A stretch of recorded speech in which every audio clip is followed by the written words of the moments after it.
I just wanted to ask if I could give you a hug.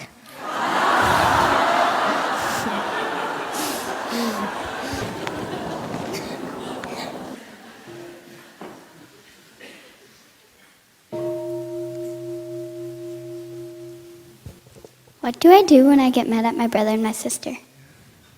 When you get angry, you should not say anything. You should not do anything.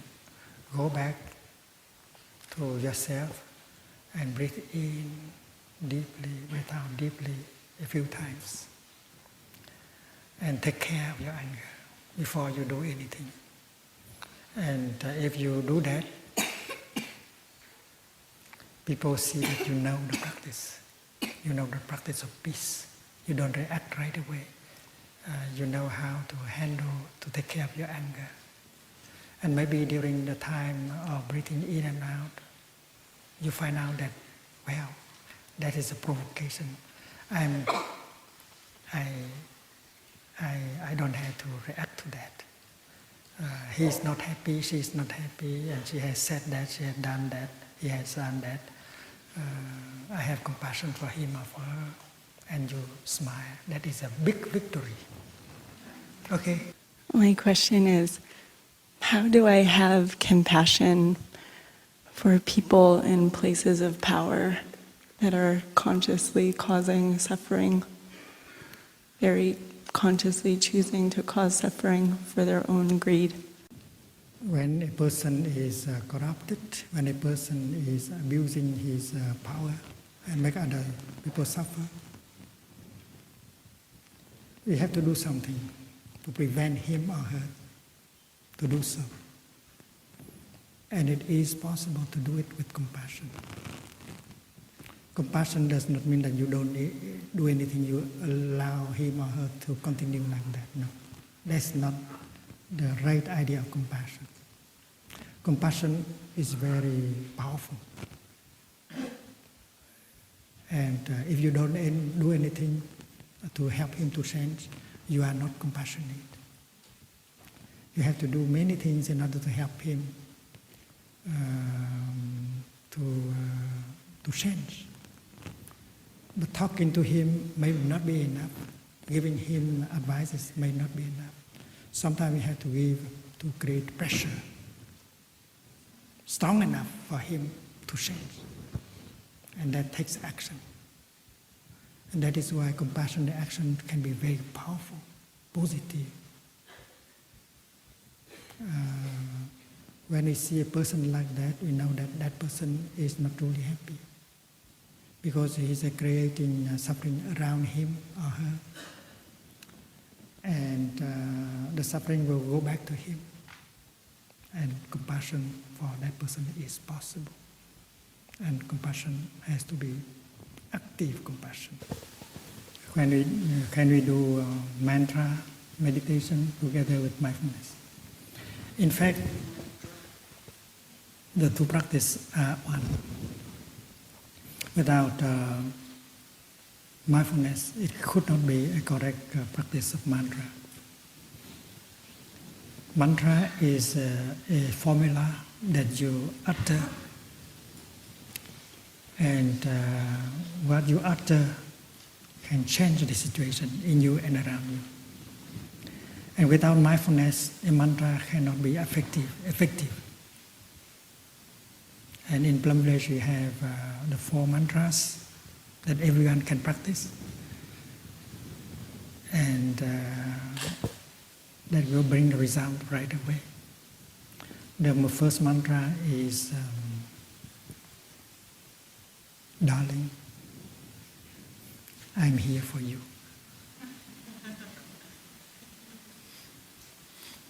To love someone, you have to be there for him or her.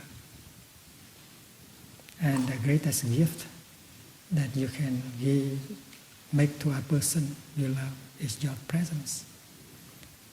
How can you love without being there?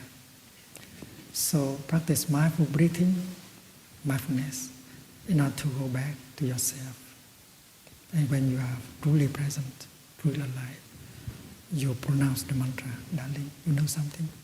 I'm really here for you. And that is a mantra. and you don't have to practice it in Sanskrit. You can practice in Hindi or in English. I'm a musician and a composer, and I struggle a lot with myself because the life of a composer as a musician is a very selfish life. You have to spend hours and hours by yourself studying scores of the last hundreds of years and writing music every day. It sometimes becomes very intellectual and selfish, but it also requires a selfishness in order to be successful, because it requires so much craft and time that you couldn't accomplish it without it. So I was wondering if maybe you could offer me some advice. Music is the language of the heart. It's like a poetry. It can convey our feelings. It can help people to understand themselves. And our practice of meditation needs poetry and music.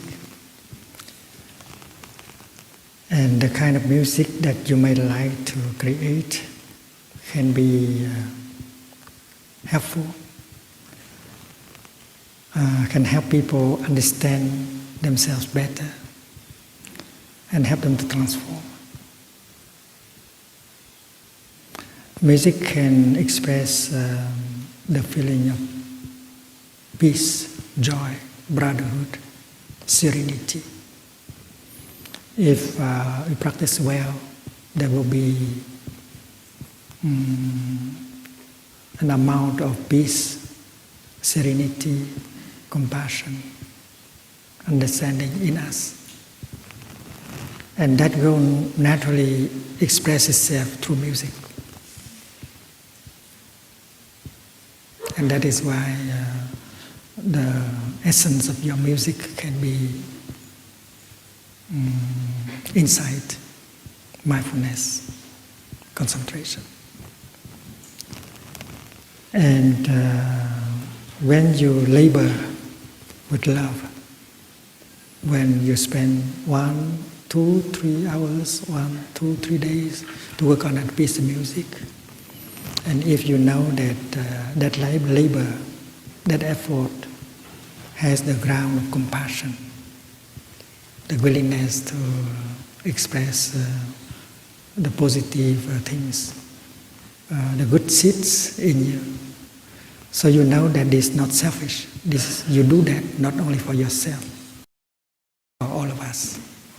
And if your music can lift us, if your music can dissipate our sorrow, our fear, if your music can inspire compassion, well, you are a bodhisattva in the field of music.